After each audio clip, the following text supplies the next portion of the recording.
ये हो गया हमारा फाइल्स। अब पढ़ते हैं माई कंप्यूटर। माई कंप्यूटर ये पहले के संदर्भ में था, लेकिन अब ये दिस पीसी हो गया है। और दिस पीसी क्या होता है? ये कंप्यूटर का ये सबसे इम्पोर्टेंट मतलब जगह है, वेरी इम्पोर्टेंट प्लेस, जहाँ पे आपके कंप्यूटर के सारे इंफॉर्मेशंस, ऑल इंफॉर्मेशंस आपको यहीं पर मिलती हैं। यहाँ पे आपके सारे ड्राइव, उसके हार्डवेयर इंफॉर्मेशन या फिर जो भी सॉफ्टवेयर्स हैं, वो सारे इंफॉर्मेशन आपको इसी दिस पीसी में मिलते हैं, या फिर जिसे माई कंप्यूटर भी बोलते हैं।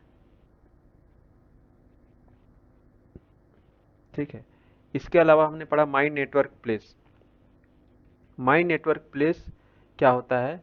ये बेसिकली माई नेटवर्क प्लेस, ये बेसिकली क्या होता है कि कंप्यूटर से जुड़े अन्य कंप्यूटर को दर्शाया जाता है। ठीक है, मान लीजिए आपने कभी इंटरनेट एक्टिव किया होगा। ठीक है, उस दौरान आप जिस भी चीज़ से जुड़ते हैं, मान लीजिए आपने मोबाइल से उस चीज़ को जोड़ा है, पहले के कंप्यूटर में ये चीज़ें आती थी, अब ये देखिए यही आपका माई नेटवर्क प्लेस। तो यहाँ पे वो आपको वो सारे कनेक्शंस को दिखा देगा जिससे आपने पास्ट में जुड़ा है और उससे आपने इंटरनेट साझा किया है। ठीक है। अब अगला है हमारा recycle bin. Recycle bin, recycle bin भी जो है देखिए आपका यहाँ पर सेट है, ये डेस्कटॉप में रहता है रिसाइकल बिन। इसके नाम से ही आप समझ रहे हो रिसाइकल बिन, मतलब ये एक तरह से देखा जाए तो एक कंप्यूटर का ये डस्टबिन है। कंप्यूटर का ये डस्टबिन है। डस्टबिन में हम लोग क्या करते हैं, जो भी सामान हमें हमारे यूज के नहीं है, हमारे लिए जो कचरे के सामान है, उसे हम लोग वहाँ पर फेंक देते हैं। तो ठीक उसी प्रकार से कंप्यूटर में जो भी फाइल्स एंड फोल्डर जिसकी हमें आवश्यकता महसूस नहीं होती है, तो उसे हम लोग इसमें भेज देते हैं। उसके लिए हम लोग क्या करते हैं, डिलीट बटन का प्रयोग करते हैं। डिलीट मतलब उसे रिसाइकल बिन में भेजना या फिर उसे मिटा देना। ठीक है। और यदि आप शिफ्ट प्लस डिलीट का इस्तेमाल करते हैं तो वही चीज़ें परमानेंटली डिलीट हो जाती है, जो कि आपको रिसाइकल बिन में भी आपको नहीं मिलेगी। हालांकि रिसाइकल बिन में जब आप चीज़ों को भेजते हैं तो वहाँ से भी आप चीज़ों को, यदि आपको लगता है कि आवश्यकता पड़ सकती है भविष्य में, तो आप उसको रिस्टोर भी कर सकते हैं। अन्यथा वहीं पर आपको एक ऑप्शन मिलता है एम्प्टी रिसाइकल बिन का। एम्प्टी रिसाइकल बिन, जिसका मतलब है कि पूरा रिसाइकल बिन भी आपका खाली हो जाएगा, एक हिसाब से चीज़ों को आपने परमानेंटली डिलीट कर दिया है। ठीक है। अगला हमारा है स्टार्ट मेनू। स्टार्ट मेनू वो जगह है कंप्यूटर का, स्टार्ट मेनू आपके जो कंप्यूटर के जो राइट साइड में, माफ कीजिएगा लेफ्ट साइड के बॉटम में पाया जाता है, कॉर्नर में। ठीक है। इसका प्रयोग क्या होता है कि किसी भी ऑब्जेक्ट तक पहुंचने के लिए या फिर कोई भी प्रोग्राम जो आपके कंप्यूटर में इंस्टॉल है उस पर पहुंचने के लिए इसका हम लोग प्रयोग करते हैं, स्टार्ट मेनू का। और ये जो टास्क बार जो होता है, ये जो सबसे जो बॉटम में जो आपका एक जो बार दिखाई देता है वही इसका टास्क बार होता है। और टास्क बार में भी मान के चलिए कि आपके तीन हिस्से होते हैं। एक तो आपको उसमें स्टार्ट मेनू आ जाएगा, दूसरा आपका मिडिल मिडिल ऑप्शन आ जाएगा जहाँ पे आपके सारे एक्टिव या इनएक्टिव विंडोज जो आइकन के फॉर्म में दिखेंगे। और लास्ट में इस साइड आपके जो कॉर्नर में होगा और नोटिफिकेशन होता है। नोटिफिकेशन यानी यहाँ पर आपके सिस्टम के रिगार्डिंग आपको यहाँ पे क्लॉक देखने को मिलेगा, कैलेंडर देखने को मिलेगा। ठीक है। या फिर और भी जैसे आपका कनेक्शन देखने को मिलेगा, जो भी इंफॉर्मेशन है सिस्टम के रिगार्डिंग वो आपको यहाँ पर देखने को मिलती है। तो ये हमारा हो गया टास्क बार। माई डॉक्यूमेंट्स हमने पढ़ा, डिस पीसी भी पढ़ लिया। देखिए स्टार्ट मेनू, यही है हमारा स्टार्ट मेनू। स्टार्ट मेनू में क्या क्या होता है, तो पहली बात तो उसमें सारे प्रोग्राम्स होते हैं, ऑल प्रोग्राम्स।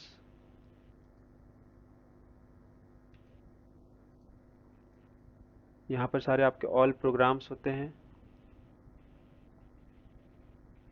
आप देख सकते हैं माइक्रोसॉफ्ट एज हो गया, फोटोज़ में आपको जाना है। ठीक है। गूगल क्रोम खोलना है। इसके अलावा क्या क्या होता है, इसके अलावा देखिए एक इसमें पावर ऑफ का बटन होता है, पावर ऑफ। ठीक है। और इसके अंदर भी आपकी चार चीज़ें होती हैं। पावर ऑफ के अंदर भी आपकी 4 चीज़ें होती हैं। एक तो आपका यहाँ पे हाइबरनेट होता है, एक आपका स्लीप होता है, एक आपका रिस्टार्ट होता है और एक आपका टर्न ऑफ होता है। ठीक है, सारे के जो फंक्शन है वो अलग अलग होते हैं। हाइबरनेट का मतलब होता है कि आप जिस अवस्था में अभी कंप्यूटर को ऑपरेट कर रहे हैं, कंप्यूटर को उसी अवस्था में बंद कर देना। जब यानी जब आप नेक्स्ट टाइम जब सिस्टम ऑन करिएगा तो आपको उसी जगह से ये सिस्टम आपको ऑन मिलेगा। दूसरा है स्लीप। स्लीप का मतलब होता है कि कंप्यूटर को लो पावर मोड में भेज देना। ठीक है, कंप्यूटर उसमें अपने सबसे मतलब सिर्फ उतना ही पावर का इस्तेमाल करेगा जितना तक कि वो कंप्यूटर को चला सके। ठीक है, दूसरा होता है रिस्टार्ट। रिस्टार्ट का मतलब होता है, आप जानते ही हैं, सिस्टम को दोबारा ऑन करना। ठीक है, ऑन अगेन। और टर्न ऑफ का मतलब होता है कि कंप्लीटली कंप्यूटर को शट ऑफ करना, शट डाउन करना। ठीक है, उसके ऊपर होता है सेटिंग। ये पहले के कंप्यूटर में ये कंट्रोल पैनल के नाम से जाना जाता था, अब ये सेटिंग के नाम से आता है। उसके ऊपर में होता है, ये हमारा होता है, आपको मैं दिखा देता हूँ,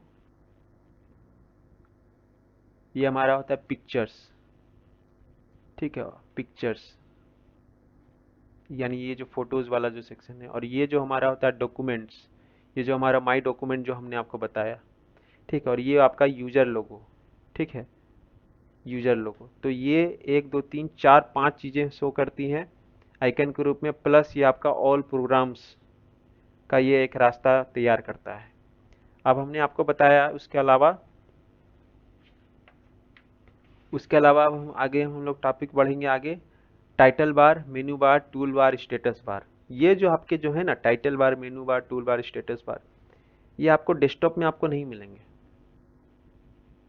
ठीक है, ये आपको डेस्कटॉप में नहीं मिलेंगे। इसके लिए जब आप किसी प्रोग्राम को ओपन करिएगा, प्रोग्राम को ऑन करिएगा, तभी जाके आपको ये चारों बार देखने को मिलेंगे। टाइटल बार क्या होता है, आप यहाँ पे देख सकते हैं।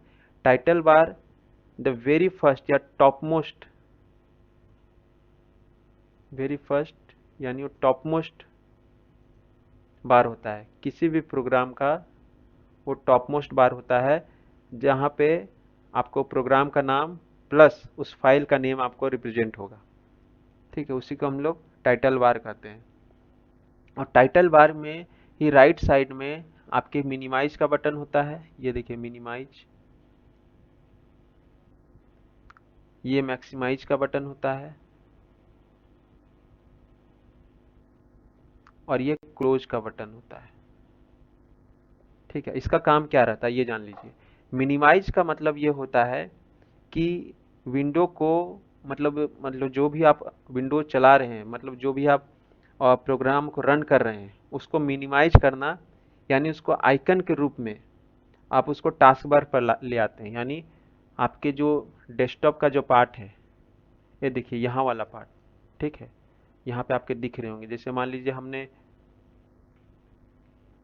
ये वाला जो पार्ट है ना, यहाँ पर लेते आना। दूसरा मैक्सिमाइज का मतलब होता है कि इस प्रोग्राम को पूरे विंडोज के स्क्रीन पर मतलब ओपन करना। और लास्ट में होता है क्लोज, यानी प्रोग्राम को क्लोज कर देना।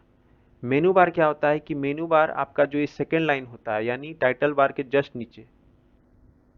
जैसे आप होटल में जाते हैं तो आपको मेनू मिलता है ना, ठीक उसी तरह इसमें ये मेनू बार होता है, जिसमें आपके फाइल, इंसर्ट, पेज लेआउट, मतलब जो भी आपको इस प्रोग्राम को काम करने के लिए जो भी चीज़ों की आवश्यकता होगी वो आपको मेनू बार के ही जरिए मिलेगा। ठीक है, दूसरा होता है टूल बार होता है। टूल बार जो होता है ये मेनू बार के ये नीचे होता है। टूल बार मतलब इसे आप नाम समझ सकते हैं कि ये बेसिकली क्या है ना, टाइटल बार के नीचे एक पतली पतली होती है। देखिए टाइटल बार ये है, ये मेन्यू बार ये है, और ये इसके नीचे एक पतली पत्ती है। यहाँ पे आपके टूल जो होते हैं ये आपके बटन के फॉर्म में होते हैं। ठीक है, जैसे ये सभी क्या है, ये सभी आपके टूल बार ही हैं। ठीक है, टूल मतलब क्या, चीज़ों से काम लेना, चीज़ों को हथियार के रूप में यूज करना, यानी उससे हम लोग प्रोग्राम में काम करते हैं। ठीक है, उसके बाद हो जाता है आपका मेनू बार। मेनू बार हमने आपको बता ही दिया। एक होता है आपका स्टेटस बार। आप देखिए स्टेटस बार, इसमें क्या होता है कि इसमें आपका जो जो भी आपका जो मान लीजिए आप वर्ड में काम कर रहे हैं या फिर एक्सेल में काम कर रहे हैं, तो इसमें आपको पेज, सेक्शन या फिर लाइन यहाँ पे देखने को मिलती है। ठीक है, वही होता है हमारा स्टेटस बार। अब इसके अलावा इसमें बहुत सारी चीज़ें होती हैं। मान लीजिए आपका ये फाइल टैब हो गया, होम टैब हो गया, इसके अंदर भी अलग अलग आपको मेनू में देखने को मिलता है। हालांकि वो हमारा एग्जाम पॉइंट ऑफ व्यू से उतना ज़्यादा इंपॉर्टेंट नहीं है, इसलिए उस चीज़ को हम लोग यहाँ पर ज़्यादा तवज्जो नहीं देंगे। ठीक है, तो ये आपने बेसिकली समझ लिया टाइटल बार किसे कहते हैं, मेनू बार किसे कहते हैं, और टूल बार, स्टेटस बार आप लोग किसको कहते हैं। ठीक है, इसके अलावा इसके अलावा हम लोग पहुंचते हैं अब डायलॉग बॉक्स में। ठीक है, डायलॉग बॉक्स। डायलॉग बॉक्स क्या होता है, ये एक बेसिकली ये कम्युनिकेशन स्थापित करता है। ठीक है, कम्युनिकेशन स्थापित करता है यूजर एंड कंप्यूटर के बीच में। जब भी कंप्यूटर को किसी भी प्रकार की ऑप्शनल ऑप्शंस की आवश्यकता होती है, यानी जब उसके पास ऑप्शंस होते हैं कि नहीं ये करेंगे या फिर ये करेंगे, ठीक है, या फिर उसे किसी भी प्रकार की जैसे केबीसी में क्या होता है, चार ऑप्शंस आपको देते हैं ना, जिसमें से आप आंसर चुनते हैं, तो ये आंसर चुनने के लिए काम आता है। दूसरा दूसरा ये हमें वार्निंग देने के लिए भी काम करता है कि किसी भी प्रकार का एरर आ गया या कोई अलर्ट मैसेज देना होगा तो वो हमें डायलॉग बॉक्स से देता है। ठीक है, ये हमारा डिसीजन लेना चाहता है। या कई बार देखिए यहाँ पे जैसे लिख रहा है कि do you want to replace it, ये हमसे डिसीजन मांग रहा है, येस और नो। ठीक है, आपको जो मन वो कर सकते हैं। अब ये हो गया हमारा डायलॉग बॉक्स। अब इसके आगे हम लोग बढ़ते हैं, फाइल और फोल्डर क्या होता है। फाइल और फोल्डर, इसको समझिए। फाइल और फोल्डर, फाइल बेसिकली क्या है, जो भी इंफॉर्मेशन हम लोग कंप्यूटर में डाल रहे हैं, ठीक है, इंफॉर्मेशन डाल रहे हैं, डाटा का जो कलेक्शन जो हो रहा है उसमें, जब उस चीज़ को हम लोग सेव करते हैं तो फाइल्स के रूप में सेव होता है। ठीक है, और फोल्डर्स क्या है, ये बेसिकली ये कई सारे फाइल्स का कम्बिनेशन होता है, कई सारे फाइल्स ऑब्जेक्ट का कम्बिनेशन होता है ये फोल्डर्स। यानी सपोज आपके पास एक सूटकेस है, ठीक है, तो वो आपका फोल्डर हो गया, लेकिन उसके अंदर आपके जो भी सर्टिफिकेट्स हैं वो आपके फाइल्स हो गए। तो in the same way computer की दुनिया में ये ऐसे ऐसे ही समझिए कि फाइल्स क्या है, collection of related data store in a secondary storage device, जो भी हम लोग स्टोर करते हैं, ठीक है, सेकेंडरी स्टोरेज डिवाइस में। अब सेकेंडरी स्टोरेज डिवाइस है, ये हमने काफ़ी बार पढ़ा है, तो आपको दिमाग में क्लिक करना चाहिए कि सेकेंडरी स्टोरेज डिवाइस किसे कहते हैं। दूसरा फोल्डर्स क्या होता है, जब हम फाइल्स को ऑर्गेनाइजिंगली एक ग्रुप के तहत रखते हैं तो किसी एक खास स्थान पर, तो उससे फोल्डर का निर्माण होता है। दूसरा, जो फाइल जो होते हैं ये आपके कंप्यूटर मेमोरी में जगह लेता है, ठीक है, लेकिन जो फोल्डर जो होता है ना, ये आपको कंप्यूटर मेमोरी में जगह नहीं लेगा। क्यों? क्योंकि ये सिर्फ ग्रुपिंग का काम कर रहा है। ठीक है, मेन डाटा तो इसके अंदर है। दूसरा, ये जो फाइल्स होते हैं इसका एक अपना एक्सटेंशन होता है, ठीक है, डॉट के बाद फाइल के हिसाब से प्रॉपर एक्सटेंशन यूज होते हैं, जो कि फाइल टाइप के हिसाब से बदलते हैं, लेकिन जो फोल्डर में इस तरह की कोई व्यवस्था नहीं होती है। ठीक है, एक फाइल में क्या होता है कि दूसरे फाइल्स उसमें नहीं हो सकते हैं। फाइल जब भी होगा वो एक ही होगा, ऐसा नहीं कि दो तीन हो जाएगा, लेकिन फोल्डर के अंदर दूसरे फोल्डर्स भी हो सकते हैं और फाइल्स तो इसके अंदर रहते ही हैं। देखिए यहाँ पे कुछ कॉमन फाइल एक्सटेंशन है, जिससे कि एक्सटेंशन क्या होता है कि किसी भी फाइल टाइप को हम लोग पहचानने में हेल्प करता है। जैसे डॉक एक्स, इसका मतलब हो गया एम एस वर्ड का डॉक्यूमेंट। आर टी एफ यानी वर्ड पैड का डॉक्यूमेंट। टी एक्स टी यानी नोट पैड का डॉक्यूमेंट। ई एम एल यानी ईमेल है वो। ई एक्स ई मतलब एग्जीक्यूटिव फाइल, जो कि हमारा जो सॉफ्टवेयर का जो इंस्टॉलेशन फाइल होता है, ठीक है, इंस्टॉलेशन फाइल, उसी को हम लोग EXE बोलते हैं। दूसरा एक्सेल एस एस, ये एक्सेल का फाइल। फिर है HTM या HTML, ये हमारा HTML का फाइल है। दूसरा है डॉट PPTX, ये हमारा पावर पॉइंट के लिए आता है। So this is all about the extensions of file. अब हम लोग मूव करते हैं विंडोज टास्क मैनेजर की ओर। ठीक है, विंडो टास्क मैनेजर क्या होता है? तो विंडो टास्क मैनेजर बेसिकली एक ऐसा सिस्टम में एक सुविधा आपको प्रदान करता है, फैसिलिटी प्रदान करता है, जिसके तहत आप जान सकते हैं कि आपका कंप्यूटर किस किस टास्क को ऑपरेट कर रहा है। ठीक है, और ये बेसिकली इसका इस्तेमाल तब हम लोग करते हैं जब हमारा कंप्यूटर हैंग हो जाता है। इसके लिए कौन सा, इसे हम लोग कैसे ओपन कर सकते हैं? इसे कंट्रोल अल्ट और डिलीट बटन दबाकर हम लोग इसको ओपन करते हैं। ठीक है, ये बेसिकली कंप्यूटर हैंगिंग के दौरान इस्तेमाल होता है, जब किसी, या फिर जब आपका कोई स्पेशल प्रोग्राम भी जब आप इसका अनरिस्पॉन्सिव हो जाता है तब इसका इस्तेमाल हम लोग करते हैं। ठीक है, तो ये हमारा हो गया विंडोज टास्क मैनेजर। दूसरा हो गया विंडोज एक्सेसरीज। विंडो एक्सेसरीज एक ऐसा मतलब फोल्डर आप समझ लीजिए, या फिर एक ऐसा जरिया है जिसके अंदर बहुत सारे आपके विंडोज़ के दूसरे प्रोग्राम सेटअप किए रहते हैं, जिसको यूजर अपने हिसाब से उन चीज़ों को यूज करता है। जैसे पहला है हमारा कैरेक्टर मैप। कैरेक्टर मैप में क्या होता है कि आपके कंप्यूटर में जो भी फॉन्ट्स इंस्टॉल है उसके अंदर कौन कौन से कैरेक्टर हैं वो सभी उसमें शो होते हैं। इंटरनेट एक्सप्लोरर, ये आपको वेब पेज या वेब सर्फिंग के लिए यूज होता है, आपको पता ही है। मैथ इनपुट पैनल, ये मैथमेटिक्स के लिए यूज होता है। नोटपैड, ये टेक्स्ट सॉफ्टवेयर है जिसमें कि आप सिर्फ टेक्स्ट को आप सेव कर सकते हैं। पेंट, पेंट ये कंप्यूटर का अपना पेंटिंग सॉफ्टवेयर है, जहाँ पर आप किसी पिक्चर को भी आप लोग एडिट कर सकते हैं। Quick assist, quick assist basically क्या है कि आपको कंप्यूटर को दूसरे से यदि साझा करना है, ठीक है, दूसरे से मान लीजिए आपको हेल्प करना है, ऑनलाइन लेना है, उसके हेल्प लेना है कंप्यूटर को, या फिर अपना कंप्यूटर का कंट्रोल किसी और कंप्यूटर को प्रदान करना है थ्रू इंटरनेट, तो इसका हम लोग क्विक असिस्ट का इस्तेमाल करते हैं। ठीक है, फिर हो गया रिमोट डेस्कटॉप कनेक्शन। इसमें जो भी रिमोट पीसीस से जब आप कनेक्टिविटी करते हैं, रिमोट पीसीस मतलब ये किसी खास सॉफ्टवेयर के जरिए ही होता है, तो उसका जब आप इस्तेमाल करके जब किसी दूसरे पीसी से कनेक्ट होते हैं तब ये रिमोट डेस्कटॉप कनेक्शन का इस्तेमाल होता है। स्निपिंग टूल्स, ये बेसिकली एक नया फीचर्स है जो कि आई थिंक ये विंडोज 10 से इंट्रोड्यूस हुआ है। इसमें आप स्क्रीन के मतलब अपने हिसाब के हिस्से को आप लोग इसको काट छांट कर सकते हैं। मान लीजिए मुझे इतने स्क्रीन की आवश्यकता है, तो मैं स्निपिंग टूल का इस्तेमाल करके इतने स्क्रीन को मैं कट कर लूँगा। ठीक है, स्टेप्स रिकॉर्डर, स्टेप्स रिकॉर्डर जो भी आप कंप्यूटर में आप जो हलचल कर रहे हैं उस चीज़ को ये रिकॉर्ड करता है। विंडो फैक्स एंड स्कैन, ये आपके सिस्टम में, आपके विंडोज़ में आपको नहीं मिलेगा, ना ही आपको विंडो मीडिया प्लेयर मिलेगा। वर्डपैड भी क्या है, एक प्रकार का ये टेक्स्ट ही डॉक्यूमेंट है। ठीक है, विंडो मीडिया प्लेयर नाम से ही पता चल रहा है मीडियाज प्लेइंग के लिए इस्तेमाल होता था, ये फैक्स और स्कैन करने के लिए, लेकिन इसके लिए आपके सामने आज के साथ स्कैनर भी होना आवश्यक है। ये तो एक सॉफ्टवेयर है, लेकिन ये आपके हार्डवेयर का भी होना इसमें आवश्यक होता है। ठीक है, तो ये बेसिकली चीज़ें हमने पढ़ी आज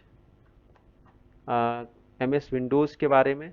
इसमें जो आपके जो सबसे इम्पोर्टेंट सवाल बनते हैं, सबसे इम्पोर्टेंट सवाल बनते हैं इसमें, वो बनेंगे कि विंडोज़ रिलेटेड इसमें सवाल बनेंगे। ठीक है, कौन सा विंडोज़ कब आया, एस्टेब्लिशमेंट ईयर उसका क्या था। ठीक है, कोई इम्पोर्टेंट वेरी इम्पोर्टेंट फैक्ट्स या जो उस चीज़ के साथ स्टार्ट हुई किस विंडोज़ वर्जन के साथ, वो पूछेगा। ठीक है, दूसरा आपसे ये पूछ सकता है कि टास्क बार का क्या काम है, या फिर स्टार्ट मेनू का क्या काम होता है, या फिर जो भी हर एक चीज़ जो कंपोनेंट हमने पढ़ा है उससे रिलेटेड जो वेरी फैक्चुअल चीज़ें हैं उस पर भी आपको चीज़ें सवाल बन सकती हैं। ठीक है, तो ये चैप्टर उतना भी बहुत ज़्यादा आपके लिए मतलब थकाऊ नहीं है, आपको आसानी से समझ में आ जाना चाहिए, और उम्मीद करता हूँ आपको आई भी होगी। ठीक है, हम लोग अब यहीं पर साइनिंग ऑफ करेंगे। अगले क्लास में हम लोग एक नए चैप्टर के साथ आपके सामने उपस्थित होंगे। तब तक के लिए आप सभी अपना ख्याल रखें, स्वस्थ रहें और मस्त रहें, और एक ऐसे सुरक्षित और सहज समाज का निर्माण करते रहें जिसमें आपके आसपास के लोग सुरक्षित और सहज महसूस करें। ठीक है, तब तक के लिए जय हिंद, जोहार, वंदे मातरम।